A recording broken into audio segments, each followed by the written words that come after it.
Gente que argumenta, gente que argumenta. Bienvenido a este espacio, bienvenido a este espacio. Temáticas de fe y más. Quédate en sintonía, quédate en sintonía.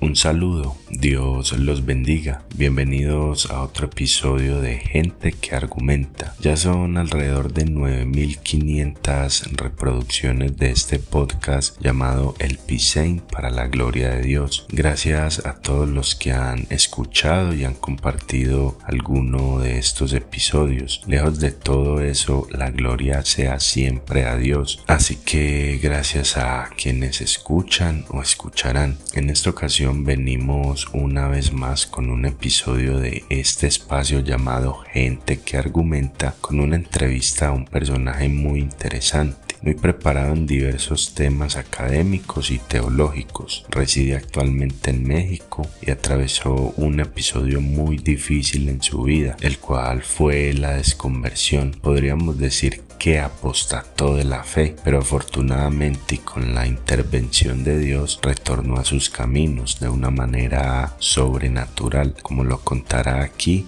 al igual que lo narra en su libro Huyendo de Dios, el cual se encuentra en Amazon. Atravesó lo que se conoce como la noche oscura al alejarse de Dios. Tiene también una serie de podcasts en Spotify y en otras plataformas llamado Eso no dijo Kant, así lo pueden encontrar. Su nombre es Edgar Pacheco. Pero bueno, luego de esta introducción empecemos con esta interesante entrevista, esperando aprender ciertas cuestiones de la fe.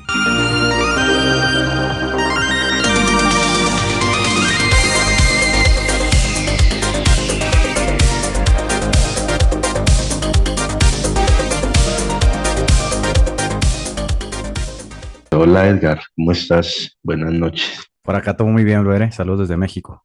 Desde México, ¿desde qué ciudades, Estoy de qué en estaciones? el norte de México, Chihuahua, la capital, Chihuahua. Está en Chihuahua, frontera con Estados Unidos. Entonces por aquí andamos. qué bien. ¿Y toda la vida has vivido en Chihuahua o qué otras Toda la partes vida he de vivido en México? Chihuahua. Viví en una parte aquí del sur de Chihuahua que se llama Parral, una zona revolucionaria de la Revolución Mexicana, pues muy atípica. Y luego me mudé aquí a la capital como a los 15 años. Entonces ya desde los 15 años, tengo casi 20 años viviendo aquí ya. Viviendo 20 años ya. ¿Qué edad tienes? 33 años. 33. Ah, no, estás muy joven todavía. Pues yo te he seguido desde hace un tiempo pues es un honor de verdad tenerte acá en este espacio, este pequeño podcast que tengo. Se llama El Pisein para la gloria de Dios y comencé hace alrededor de año y medio ya que empecé pues con estos podcasts, con enseñanzas de la Biblia y bueno, es algo pequeño, algo también como un hobby. He visto también en podcast tuyo, he escuchado que tú empezaste tu podcast, el de Eso no dijo Kant, más como un hobby, ¿verdad? Es correcto, sí, lo inicié como un hobby, una cosa ahí para divertirme y ahorita pues ya, gracias a Dios ha crecido el podcast, ya va para las 15,000 reproducciones, o sea, es un podcast que le ha gustado a la gente, es un podcast bastante atípico, la verdad, porque pues no es nada más una charla, así como suelen ser los podcasts, ¿no? Lo acompaño con música, lo acompaño por ahí con algunas otras cosas y le ha gustado a la gente, le ha gustado y pues lo he seguido haciendo. Me quita tiempo, pero lo sigo haciendo de todas maneras. Sí, me gusta bastante la musicalización que usas en varios de tus podcasts. La verdad que son muy interesantes, son muy buenos. Me declaro fan de Gracias, gracias. Eso no dijo Khan y bueno, y de No lo sabemos todo. La verdad que muy interesante.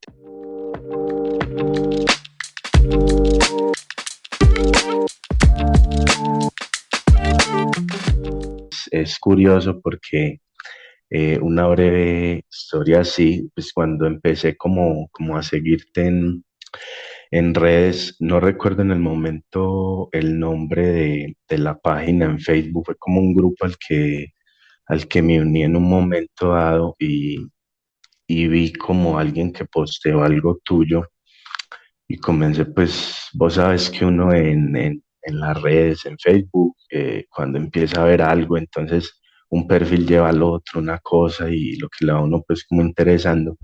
Y en ese momento, no sé, por cuestiones del destino, vi esa publicación tuya y estaba en el momento de tu desconversión, o sea, estabas en ese momento fuerte, pues por el que estabas pasando, que ya has indagado tanto en otros podcasts y entrevistas, pues que has dado también.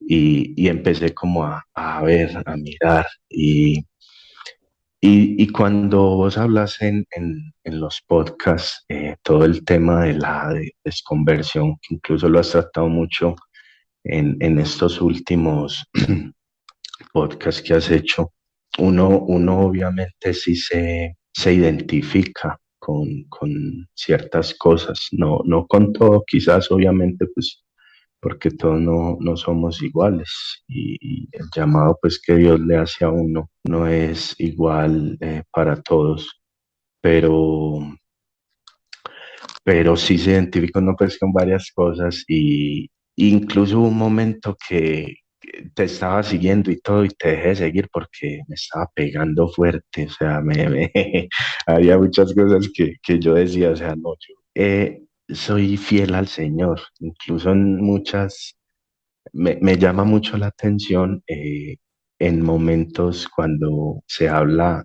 del salto de fe, todo eso que habla del salto de la fe y todo eso es lo que habla Kierkegaard y todo esto, porque es algo que me pasa a mí, que cuando yo veo que ya llego a un punto ya muy oscuro, muy profundo, más bien trato a veces como de dejarlo ahí. Incluso hay un amigo, un buen amigo de Puerto Rico que está pasando por ese tipo de situaciones muy similar y la verdad el contenido que él montaba a YouTube y todo, opté por no ver mucho el último que monta y todo, pero es más como un proceso, pero también ha sido interesante porque todo pues lo que ha pasado y eso.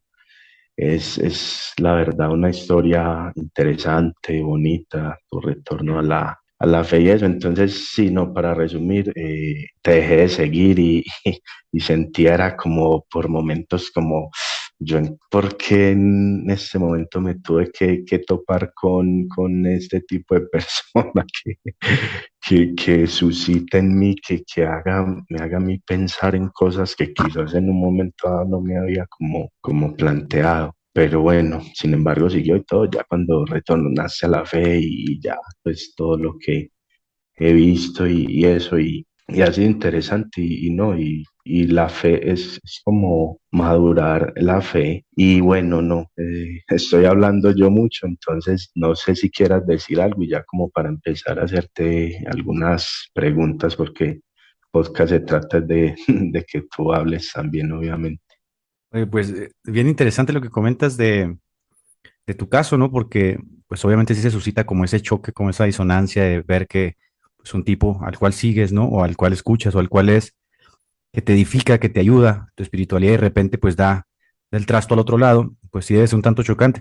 No me tocó a mí vivirlo con alguien específico, pero pues logro entenderlo y pues creo que fue lo más sano, ¿no? Tengo un buen amigo también en Estados Unidos que le sucedió lo mismo, éramos bastante conocidos y por ahí de repente tuvo que cancelar mis redes sociales y todo porque pues, igual estaba haciendo como cierto choque, ¿no? El cambio tan abrupto de mi personalidad, que fue un cambio muy abrupto, y luego también mis escritos y mi forma pues tan déspota de referirme al cristianismo.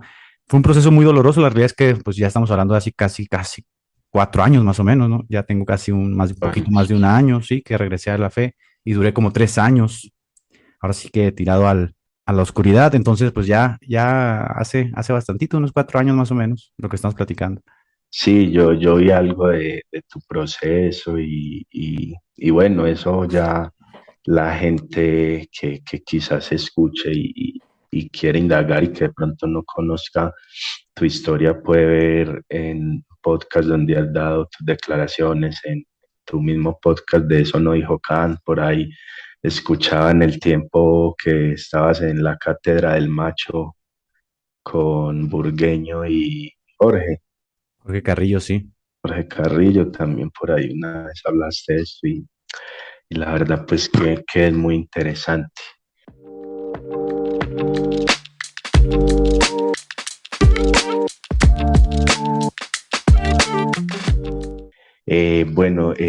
Una de las preguntas que también te quería hacer es como yo he escuchado que tú actualmente te vas más hacia lo ecléctico, pero ¿a qué denominación perteneces actualmente? ¿En qué punto estás?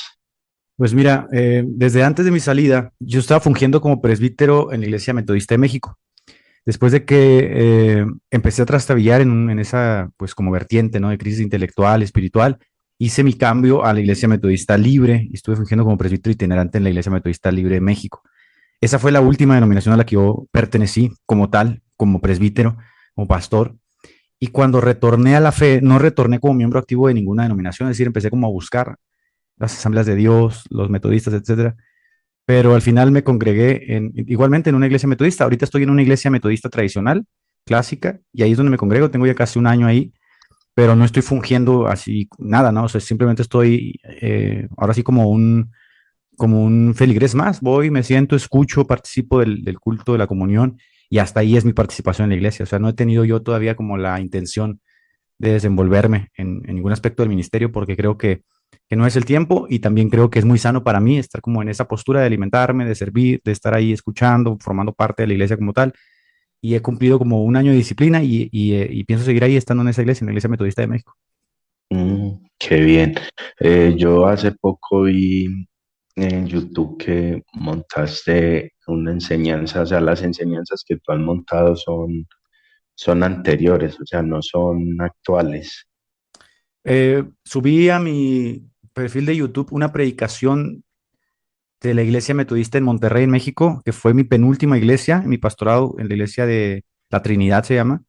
Y después de eso yo, o sea, ya no tengo, o sea, no, ya no estoy fungiendo pues ni como pastor ni como nada. Entonces esas predicaciones tienen que tener como unos 7, 8 años más o menos. Una pregunta también es, ¿en qué momento de tu vida sentiste ese llamado al pastorado? ¿Eso a qué edad fue más o menos? Mira, yo crecí en un contexto católico, mi formación o mis primeras impresiones religiosas pues provienen del contexto de mi familia católica. Mi abuela me crió como católico y por ahí de los 12 o 13 años fui instruido por un sacerdote jesuita aquí en la capital que me enseñó lo básico de la religión católica para poder estar como eh, adentrándome, pues, porque me veía como potencial, según él. Y se me ofreció también como a los 15 años la oportunidad de entrar al seminario católico, pero lo rechacé. Tenía otros planes. Entonces, a los 15 años, pertenecía a la Asamblea Carismática de los Católicos y estuve sirviendo en la alabanza, a veces predicando el querigma, enseñando. Y ahí tuve una experiencia, mi primera experiencia espiritual fuerte. Tuve una experiencia espiritual que me cambió totalmente el rumbo, me orientó de una forma diferente y decidí dejar el catolicismo y me embarqué en el pentecostalismo y empecé a militar con las asambleas de Dios. Por ahí de los Sí. 18 años a los 19 años sentí el llamado, sentí que primero vi que tenía cierta gracia para la predicación, para la enseñanza. Fui confirmado por los ancianos de la iglesia, por los pastores, de que así era, y se me ofreció la oportunidad con beca de ir a estudiar un seminario, un internado, y lo acepté, y en el internado se confirmó totalmente espiritualmente mi llamado, es decir, acepté el llamado y no regresé ya jamás a casa hasta la fecha. Eh, Me dediqué al pastorado, pues hasta la caída que tuve, ¿no? Fue como algo que se dio sucesivamente entre la iglesia, yo y el Espíritu Santo.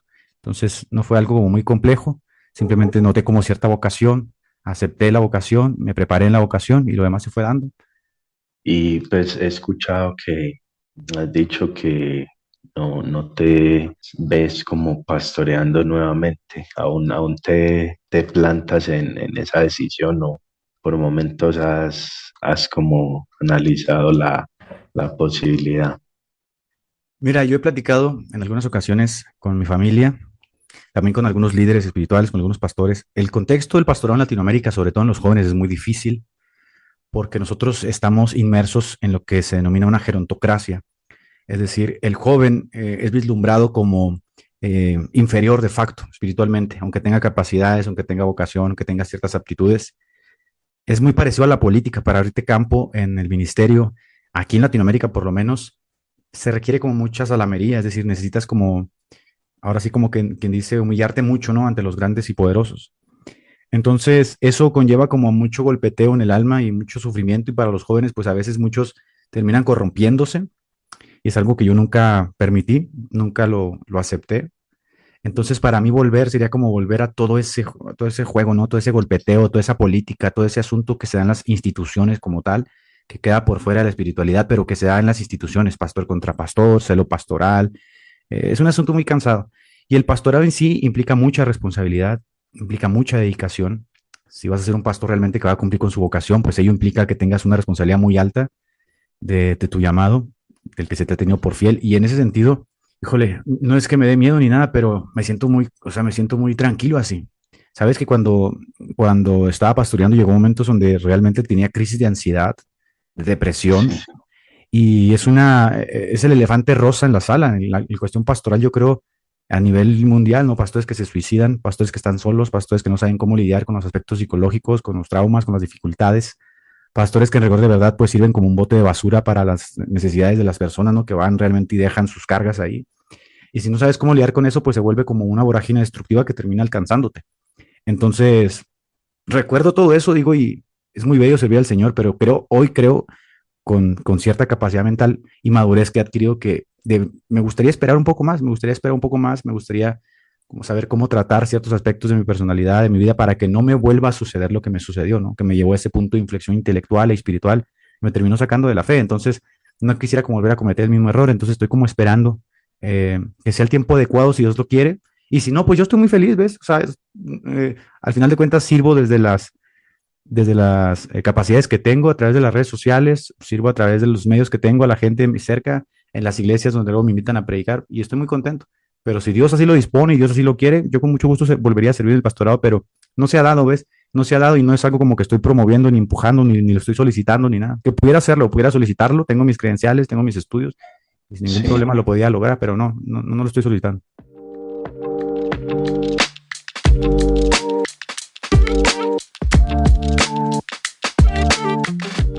Otra cuestión es, pues ya lo has dicho también, lo has comentado, pero comentanos algo de cuál fue ese detonante, eso que te llevó a la desconversión, a salir del cristianismo.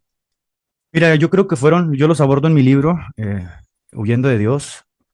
Yo creo que fueron tres factores determinantes. Uno de ellos obviamente fue el factor intelectual.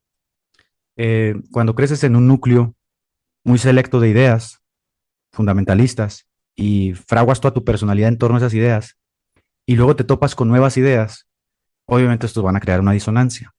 Si no sabes lidiar con esa disonancia, pues eso se queda como un germen que tarde que temprano va a eclosionar y te va a cobrar factura. Entonces, en mí se dio como un debacle intelectual, ¿no? Primeramente es el primer factor que yo noté, debacle intelectual. ¿Por qué? Porque empecé a dejar la literatura cristiana, que a mí ya no me llamaba la atención, la sentía muy pobre, sentía que la literatura evangélica era realmente, lo voy a decir así, basura, que era una literatura muy superficial, que en las últimas décadas la literatura evangélica pues se ha vuelto muy superficial, muy vacua, muy simplista. Y eso me llevó primero a leer pues a muchos autores católicos, ortodoxos, con los cuales sentí mucha afinidad, que tenían un peso mucho más intelectual, que me sentía pues más alimentado, más protegido. Y, y luego después de ahí me fui a la filosofía, me empecé a empapar pues de Schopenhauer, Nietzsche, Kant, todos estos personajes que pues para mí parecía como que vivían en otro mundo, no en otra realidad. Sentía como que decían cosas que eran muy, muy fuertes, pero que a la verdad se sentían como verdades. Uno en especial a Nietzsche, yo Nietzsche me declaro fan de él hasta la fecha, he leído toda su obra, me encanta. Y yo sentía como que este personaje te sondeaba, ¿no? Psicológicamente. Ese fue el primer factor, ¿no? Empecé a tener mucha afinidad con estos personajes que pues en rigor de verdad eran ateos, agnósticos, deístas y tenían una perspectiva pues muy diferente del cristianismo a la que yo tenía. El segundo factor fue una crisis institucional. O sea, como joven empecé a toparme muchísimo con envidias de los grandes cargos, ¿no? Con golpeteos, con luchas, pues que no estaba acostumbrado a llevar, o sea, que son muy cansadas para un joven que no tiene toda esa carrera que tienen esos grandes dinosaurios en las instituciones, pues luego se vuelve tedioso, cansado y fue haciendo como mella en mi personalidad y con el tiempo me fui volviendo muy duro, muy reticente. Y eso también creo que fue un factor determinante porque se fue acumulando como ira, como enojo, como cansancio, que al no tener una válvula de escape, pues terminó explotando. Y el tercer factor fue que en un momento dado de mi vida vocacional, me rodeé de muchas personas que no eran afines a la vida cristiana. Es decir, siempre he sido muy abierto en tener amistades que no sean cristianas porque soy una persona muy abierta en eso. O sea, no soy fundamentalista ni mucho menos. Tengo amistades de todo tipo, ateos, agnósticos, lo que te puedas imaginar. Y yo lo considero hasta cierta medida enriquecedor. Pero en esa época en la que me encontraba, en esa debacle espiritual e intelectual, creo que eso afectó muchísimo.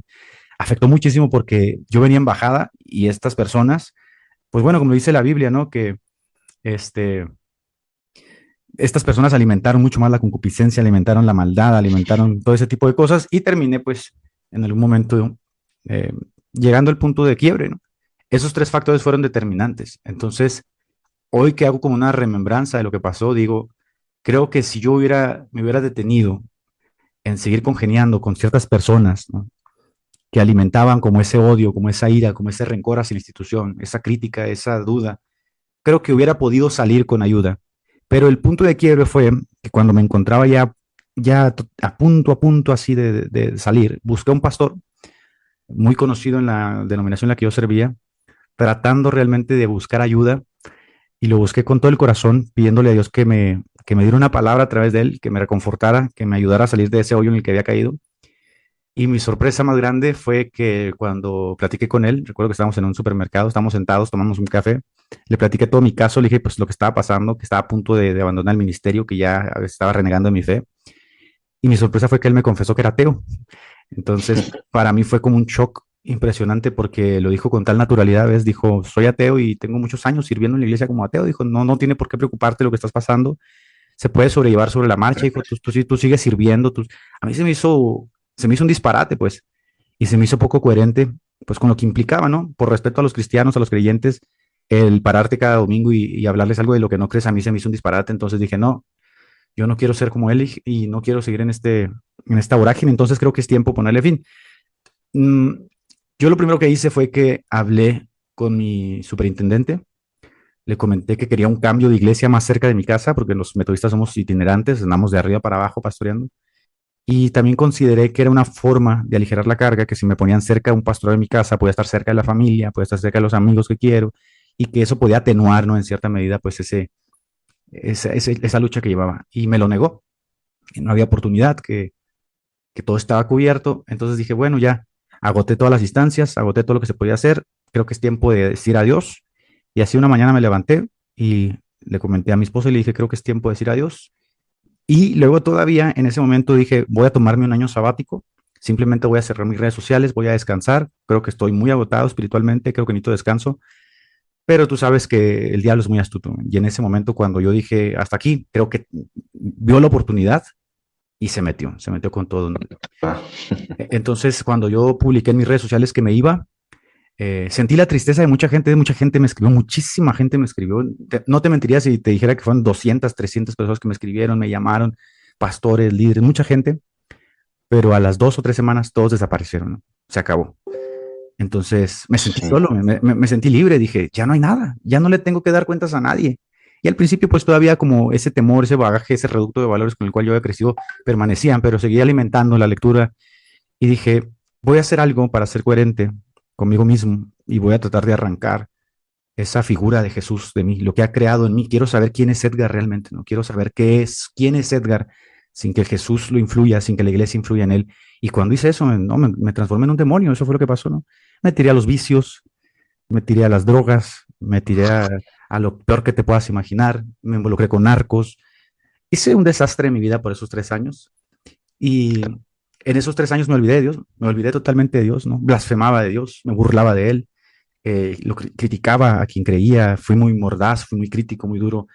Realmente creo que me endemonié, realmente pienso que fue un proceso tan terrible, tan oscuro, que si Dios no hubiera tenido misericordia, pienso que estaría muerto, yo creo ahorita.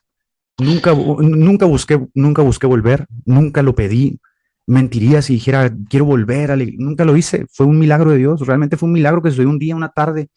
En su misericordia, Dios vino y trató conmigo y me trajo, me convenció con su amor. Si no hubiese sido su misericordia y su amor, que Él se lleva toda la gloria, por supuesto, que no tuve nada que ver en eso, no estaría Sí. aquí, ¿no? No estaría aquí.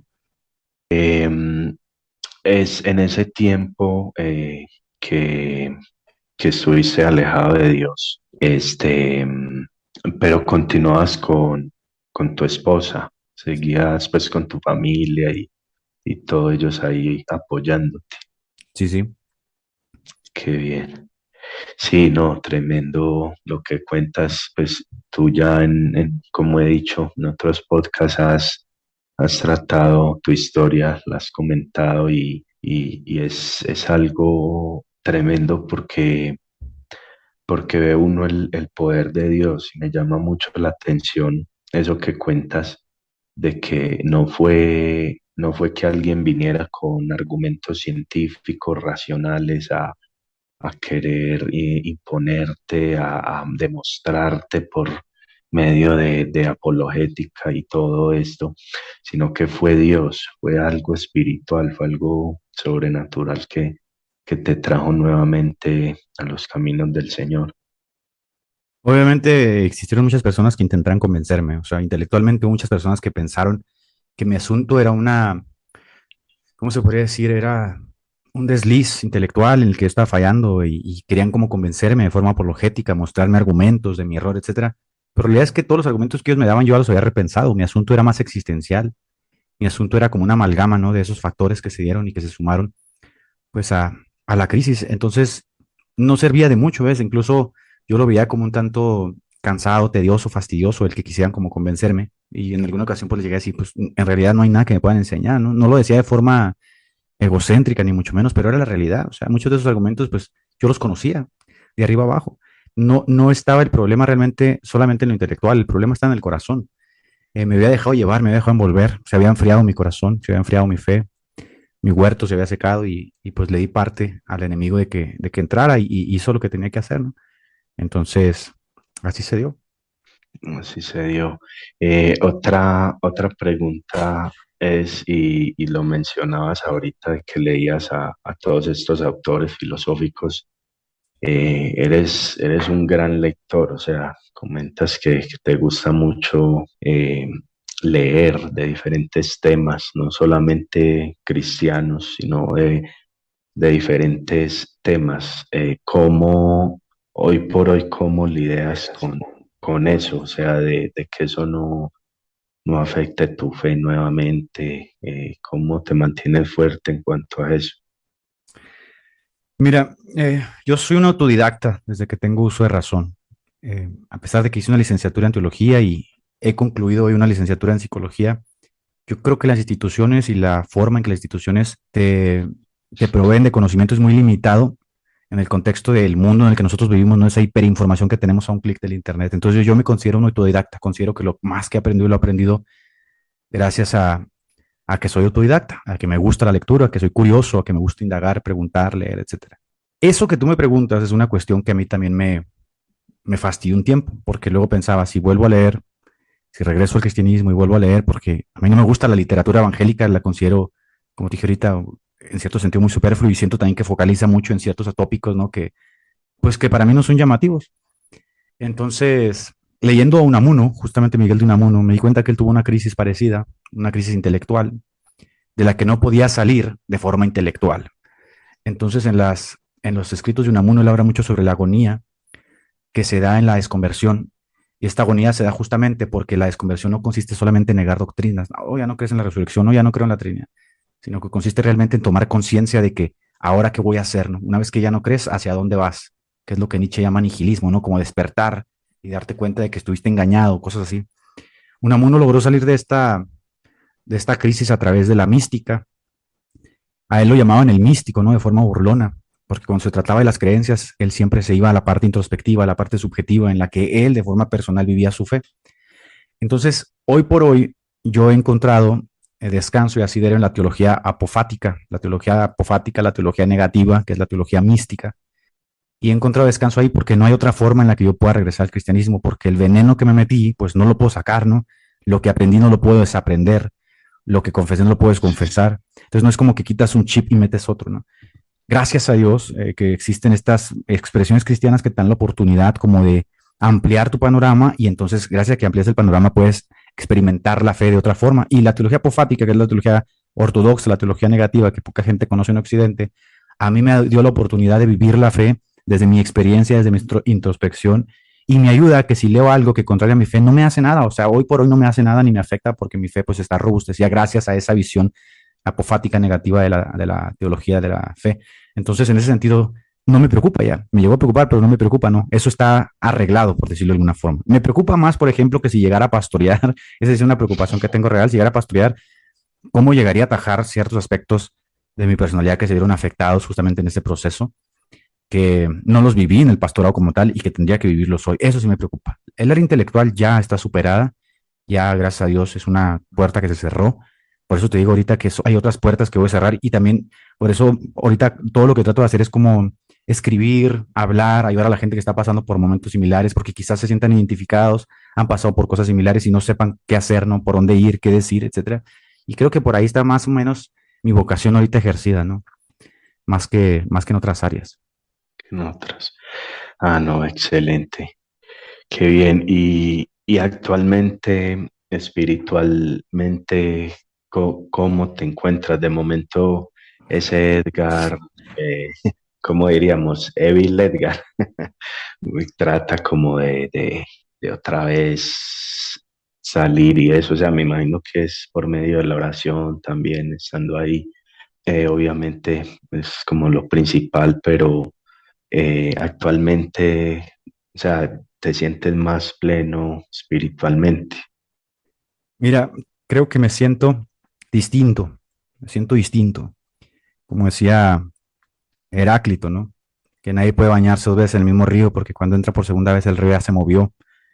Siento que la vida permite como esas aleatoriedades en las que hay tiempo de abrazar y tiempo de abstenerse a abrazar. Nosotros vamos fundando nuestro campo fenomenológico, hablando psicológicamente, nuestra psique, nuestra personalidad, en torno a las vivencias que vamos teniendo. Somos el resultado del cúmulo de vivencias que experimentamos. Entonces no puedes arrancar vivencias y decir, estas no las quiero. El Edgar que habla contigo es el cúmulo de todas las vivencias, desde que es pastor hasta que se vuelve Edgar malo, ¿no? Todas esas vivencias conforman a Edgar, y como todas esas vivencias conforman a Edgar, pues todo eso le permite como tener cierta sabiduría, ¿no? O tener cierto paradigma más amplio, decir esto sí, esto no, esto sí, esto no. En cuanto a mi espiritualidad, pues mi espiritualidad como pastor ya no se puede comparar a mi espiritualidad como hoy porque no soy el mismo de antes.